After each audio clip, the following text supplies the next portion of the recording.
wearing her husband's jacket. K-Man's martial arts is his business. These are his boxing gloves, and he punches this boxing bag.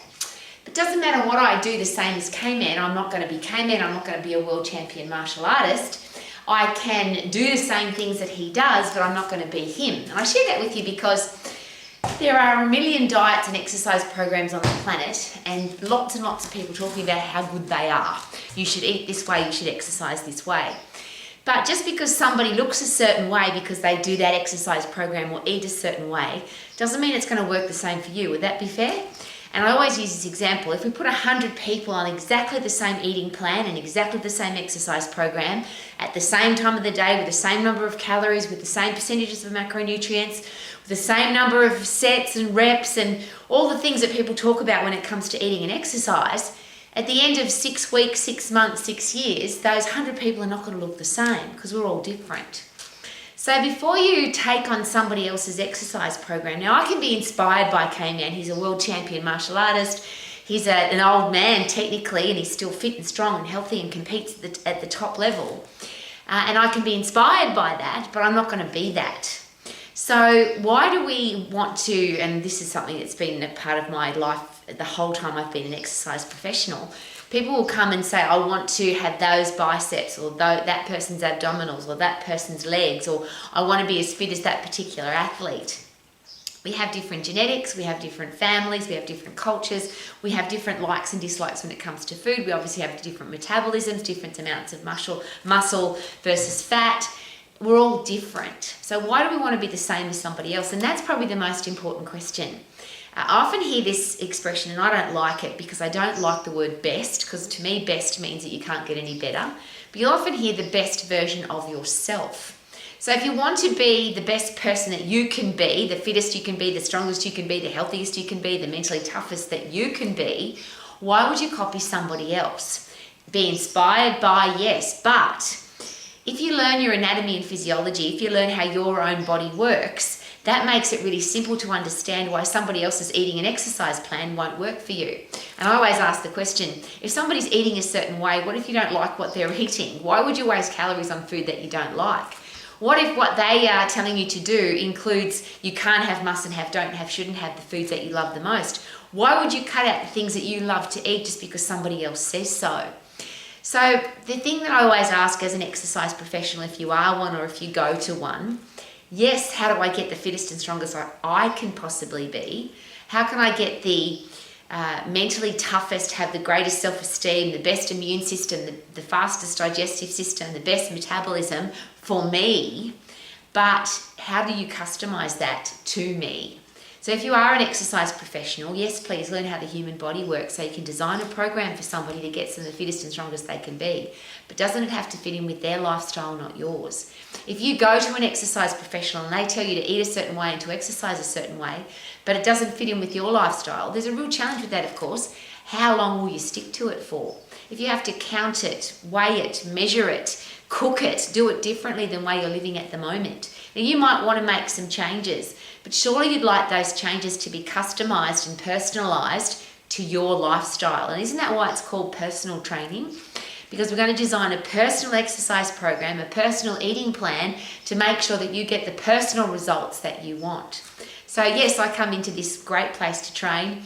I put on K-Man's jacket, woohoo, and I put on his boxing gloves and I punch the bag. And I love the idea of I've got a husband that's a world champion martial artist, but I can't be him. I can just be inspired by what he does.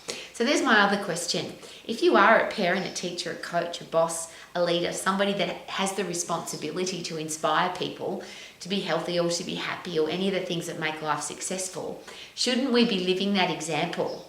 So if you're preaching and teaching and telling somebody to be healthy, to be fit, to have a career or business that they love, to be financially free, to have great people in their life, which is what I'm here for every day. Every day I'm banging on about how to get healthy, fit and strong, how to love your life because you've got a career or business that you love, how to be financially free so you never have to struggle for money, and how to have great communication skills so you can communicate and have great relationships with all of the people in your life, including yourself. What kind of hypocrite would I be if I was just preaching and teaching it and not living it? So I need to be the healthiest and fittest and strongest that I can be. I've had a career that I've loved all of my life. I've never worked a day in my life, because every single day that I do something, it's about doing what I love. Because you are learning and educating and training to get better at what you do every day, which is why I hate the word best, because if you think you're the best, how can you possibly get better? So every day of my life, I've been learning, training, educating, analysing, researching the human body and how business works, so that I can help people to be healthy, fit and strong and have a business and a career that they love. And I've lived that my whole life. And of course, financial freedom and success comes from being really good at what you do. So when you learn and train and educate and research and analyse every day, of course you're going to get better at what you do, which is, I get a little bit fascinated, frustrated, whatever the word is, when people talk about, wealthy. I don't like wealthy people, or people who are rich aren't very nice. Well, how about consider this? Financially free, financially secure, wealthy, could that mean that you are so good at what you do that you have added value to the world, so that now people want your product or service? So I've gone into every business I've ever been involved with, added value to that business so it's become more profitable and more successful. And now I help other people with their businesses every day of my life. I'm committed to creating greater business plans, sales plans, communication plans, how to make every business better. And if I'm not living that myself, I just think that's so hypocritical. So rather than copy somebody else, rather than listen to somebody else, how about be the example, live the example, do the things that you need to do so that you can be, I hate the expression, but I'm going to say it, the best version of yourself. And how about this, keep getting better version of yourself. And then people can look into your life and say this, wow, that person is really healthy, fit and strong. They're living the example. Wow, that person has a career or business that they love. They've been doing that all of their life. Wow, that person is financially free, secure, wealthy, because they add massive value to their world by their product or service or the thing that they add into the world.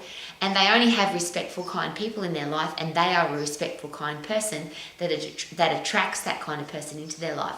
I want to be the living, breathing, living example of that every single day. How about you? So rather than copy what somebody else is doing, rather than try and have the same diet, exercise plan, mental health headspace, all the things that we do to copy, rather than copy, how about be you, be the betterest version of yourself? How's that for a good word? The betterest version of yourself every single day. So you can actually live your life to the max. Super duper doo, how are you? Living my life to the max. Woohoo!